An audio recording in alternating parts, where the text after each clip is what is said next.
అలా 20 నుంచి సాగే పార్లమెంటు సమావేశాల కోసం రాజకీయ పార్టీలని సన్నద్ధమవుతున్నాయి. ఈ క్రమంలో పార్టీ ఎంపీలతో భేటీ అయ్యారు వైసీపీ అధ్యక్షుడు జగన్. సభ ముందుకొచ్చే కొన్ని బిల్లులకు మద్దతిస్తూ మరికొన్నింటిని వ్యతిరేకించాలని పార్టీ నిర్ణయించింది.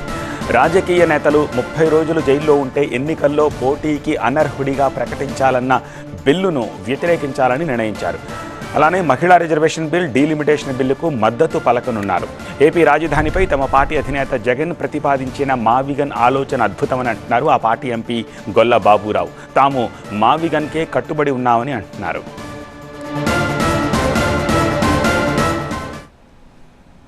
ఈ 30 రోజులు జైల్లో ఉంటే అది వాళ్ళని డిస్క్వాలిఫై చేయటం అనేది డెమోక్రసీలో అన్యాయంగా కాబట్టి ఖచ్చితంగా ఆ బిల్లుని మేము వ్యతిరేకించబోతున్నాం. మావిగాన్ అనేది వంటిది ఎక్సలెంట్ ప్రపోజల్. ఈ యొక్క క్యాపిటల్ అమరావతి కన్స్ట్రక్షన్ అనేది ఒక మిత్, ఒక భ్రమ. 2 లక్షల కోట్ల రూపాయలు ఎవరిస్తారు? ఎప్పుడు దాంట్లో కేవలం అవినీతి కోసం లేకపోతే డబ్బులు కార్పొరేట్ పీపుల్కి పంచిపెట్టడం కోసం చేసేటువంటి ఉద్దేశం తప్ప క్యాపిటల్ కన్స్ట్రక్షన్ అయితే కాదు. మేము మావిగాన్ కాన్సెప్ట్ అనేది డబ్బులు లేకోకుండా అతి తక్కువ ఖరీదులో అతి తక్కువ ఖర్చుతో బ్రహ్మాండమైనటువంటి విజయవాడ ప్రాంతాన్ని అలాగే గుంటూరు ప్రాంతాన్ని అభివృద్ధి చేసడానికి ప్రజలందరూ కూడా చాలా ఆమోదంతో ఉన్నారు. దాని ప్రకారమే మేము కూడా ముందుకెళ్ళిపోతున్నాం. మరింత సమాచారం మా ప్రతినిధి వసంత్ అందిస్తారు. వసంత్, వర్షాకాల సమావేశాల నేపథ్యంలో వైసీపీ ఎంపీలకు అధ్యక్షుడు ఎలాంటి దిశానిర్దేశం చేశారు?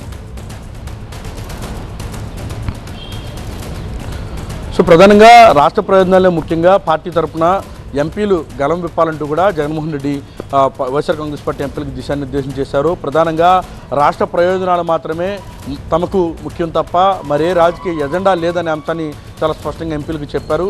ఏదైతే ఇటీవల కాలంలో కొన్ని బిల్లులను ఇటు కేంద్ర ప్రభుత్వం ప్రవేశపెడుతుందో అందులో ముఖ్యంగా మహిళా రిజర్వేషన్, డీలిమిటేషన్ బిల్లుకు సంబంధించి కావచ్చు, అలాగే ఏవైతే వాటికి మద్దతు ఇవ్వడంతో పాటుగా రెండోది అత్యంత కీలకమైనటువంటి బిల్లు, దాన్ని సంస్కరణగా కూడా ఇటు కేంద్ర ప్రభుత్వం ప్రవేశపెట్టబోతోంది. ప్రధానంగా 30 రోజుల పాటు జైల్లో ఉన్నటువంటి ఏ లీడర్కి కూడా అనర్హత వేటు రాజకీయాల నుంచి అంటే చట్టసభలో అడుగుపెట్టే ప్రయత్నం లేదు, చట్టసభలో అడుగుపెట్టకుండా తీసుకొస్తున్నారో ఈ బిల్లును కూడా వ్యతిరేకించాలంటూ కూడా పార్టీ ఎంపీలకు దిశానిర్దేశం చేశారు జగన్మోహన్. ఇక ముఖ్యంగా రాష్ట్రంలో జరుగుతున్నటువంటి పరిణామాలకు సంబంధించి పార్లమెంటు వేదికగా గలం విప్పాలి. రాష్ట్రంలో ప్రైవేటు వ్యక్తులకు ప్రభుత్వ భూములు దారాదత్తం చేయడం, ఏవైతే అనుమతులు లేనటువంటి కంపెనీలకు భూములను కారుచౌక కట్టబెడుతున్నటువంటి అంశాన్ని కూడా పార్లమెంట్లో గలం విప్పాలి.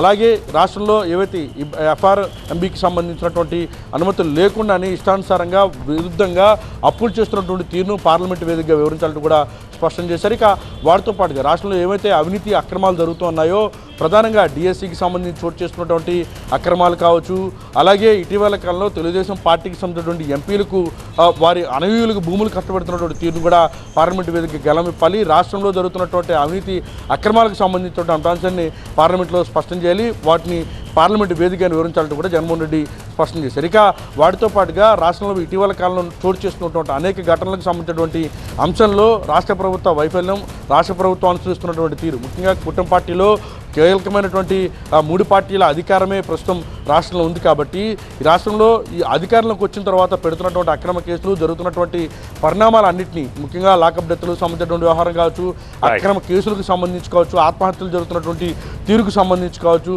వీటన్నిటికీ సంబంధించి కూడా పార్లమెంటు వేదికగా గలం విప్పి రాష్ట్రంలో నెలకొన్నటువంటి అన్ని పరిణామాలను కూడా దేశవ్యాప్తంగా ఈ పరిణామాలను మొత్తాన్ని కూడా వివరించే ప్రయత్నం పార్లమెంటు వేదికగా చేయాలి.